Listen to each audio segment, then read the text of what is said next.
Migraine में देखा है मैंने लोगों को, बहुत तेज़ एक तो सिर में दर्द होता है और एक ही तरफ सिर में दर्द होता है।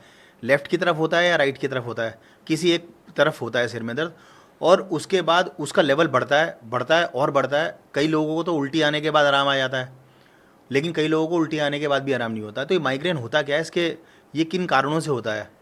देखो, जो माइग्रेन है मतलब मेन 4 प्रकार का होता है। अच्छा। जैसे एक होता है टेंशन के कारण, जी। मतलब टेंशन के कारण होगा तो या डिप्रेशन के कारण तो पूरे सिर में दर्द हो जाएगा। एक होता है फिर आधे सिर में दर्द है, हाँ। मतलब आधे सिर में हमारे दर्द रहेगा तो वो फिर आधा सिर में।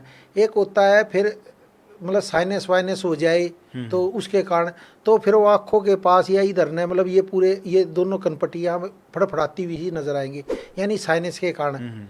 फिर चौथा होता है कि कई बार ये बीच में यहाँ पर मतलब दर्द होता रहेगा और रहता रहेगा। तो ये मतलब 3-4 टाइप के दर्द होते हैं। किसी में तो फिर पूरे सिर में दर्द बना रहेगा, तो स्ट्रेस के कारण या मतलब पूरे दोनों मतलब नसें फड़फड़ाती रहेंगी। तो ये 4-5 टाइप के तो होते हैं। मेन माइग्रेन 2 तरह के होते हैं, मतलब एक तो कम दर्द और एक ज़्यादा दर्द। हाँ सर, बहुत सीवियर पेन हाँ, तो होता है। अगर मतलब जैसे महीने में 14 दिन होता है तो उसे हम कम मानते हैं, हम्म। उसे कम दर्द है मतलब। अच्छा। और 14 से 15 या 16-12 होता है वो एक्यूट मतलब तेज दर्द होता है। फिर मतलब वो दिन में बहुत दिन में ठीक होता है, मतलब वो उसकी बहुत भयंकर स्थिति होती है।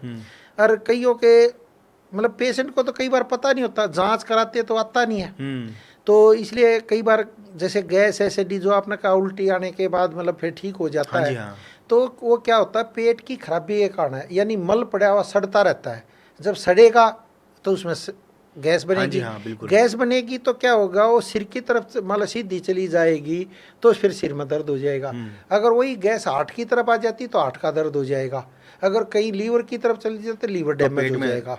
तो जो सबसे वैसे आसान तरीका होता है वो सिर का ही होता है, मतलब सिर में दर्द होकर रह लेगा। अगर हार्ट में होगा तो फिर हार्ट की ब्लॉकेज मतलब कई वो आ जाती है, वो गैस मतलब घूमती रहती है।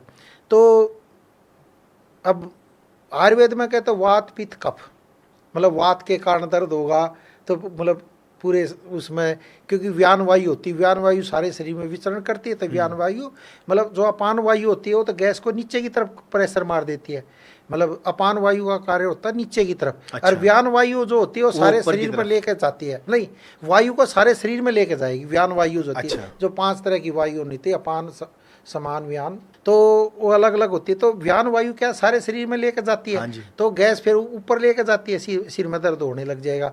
फिर ये क्या होता है, गैस रोज पड़ी सड़ती रहेगी तो धीरे धीरे वो माइग्रेन का रूप एक तरह से धारण कर लेगा, यानी आदमी को सिर में दर्द भयंकर बना रहेगा। फिर क्या होगा, कोई भी चीज़ आप खाओगे जो हजम नहीं होगी तो शरीर तो अपने आप कार्य करता है, तो फिर उल्टी के द्वारा बाहर निकालता है। जब उल्टी एक तरह से आ जाती है तब पेट खाली सा हो जाता, गैस बननी कम हो जाती है, तो उसके सिर में दर्द में आराम पड़ जाता। आदमी को लगता है कि यार मेरे को उल्टी के कारण होते ही आराम पड़ेगा।